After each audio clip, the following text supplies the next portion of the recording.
Guys, let's face it, Pokémon Scarlet and Violet were not the best games. But what good is it gonna do just standing there hating it all day when there's plenty of good things left to say about it?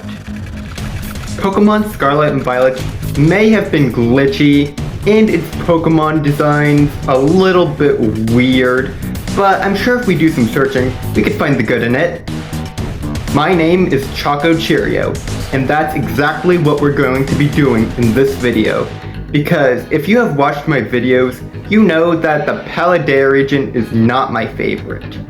But I think it's time to finally say something good about it, because all I ever say about Pokemon Scarlet and Violet are negative things. So come with me, and I will show you some of the good things I liked about Generation 9 of Pokemon.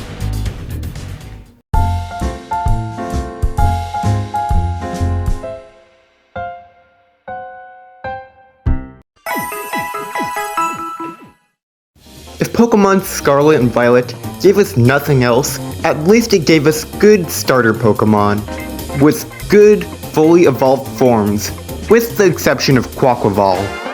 And even Quaquaval isn't 100% bad.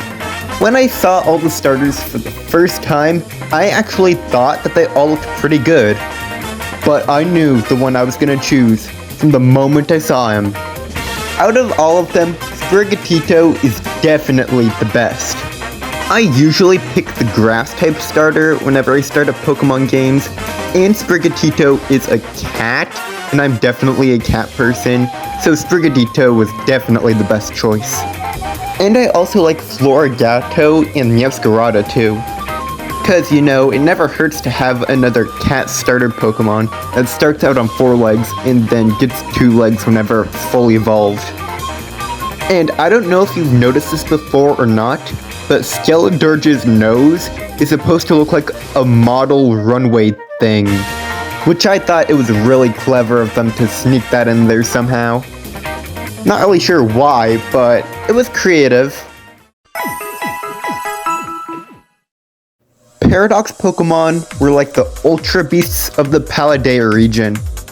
Like Ultra Beasts are something entirely different from Z-moves, Paradox Pokemon are something completely different from Terastallization, because neither of those give Pokemon new forms. I played Pokemon Scarlet, and I didn't even know that the Paradox Pokemon were game exclusive. It wasn't until after I beat the game until I realized something odd about the Pokedex. The Paradox Pokemon were completely unnecessary to add, but I'm so glad that they added them. My favorite Paradox Pokemon has gotta be Gouging Fire, cause it just looks so cool. I mean, how can you take a Pokemon like Entei and make him even cooler? I appreciate Pokemon trying to do the Legend of Zelda Breath of the Wild thing. You know, wherever there's different points on the map where you get to decide where you go first. The best plotline to go for first, though, is the Arven one. Cause if you beat that one first, then Koreadon or Miraidon can do everything. He'll be able to fly over every obstacle in his path. And trying to get to all the gyms and the Team Star bases with Koreadon with no abilities is no fun. And getting to choose which gym leader you get to go to next should be in every Pokemon game. In most Pokemon games, you can sort of do that to some degree. You could just skip gyms and go straight on to the next one. I hate to say it, but they should do the multiple plotline things again in a future Pokemon game. Maybe Pokemon Black and White 3. So, those were the things I liked about Pokemon Scarlet and Violet. If you didn't like the games, well, neither did I. You could go watch one of my other videos where I say a bunch of bad things about it. But I thought, for a change, just once, I would say some good things about Pokemon Scarlet and Violet.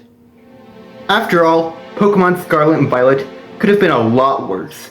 They could have put in a lot more things that you really don't like, and taken out a lot of things that you really did like.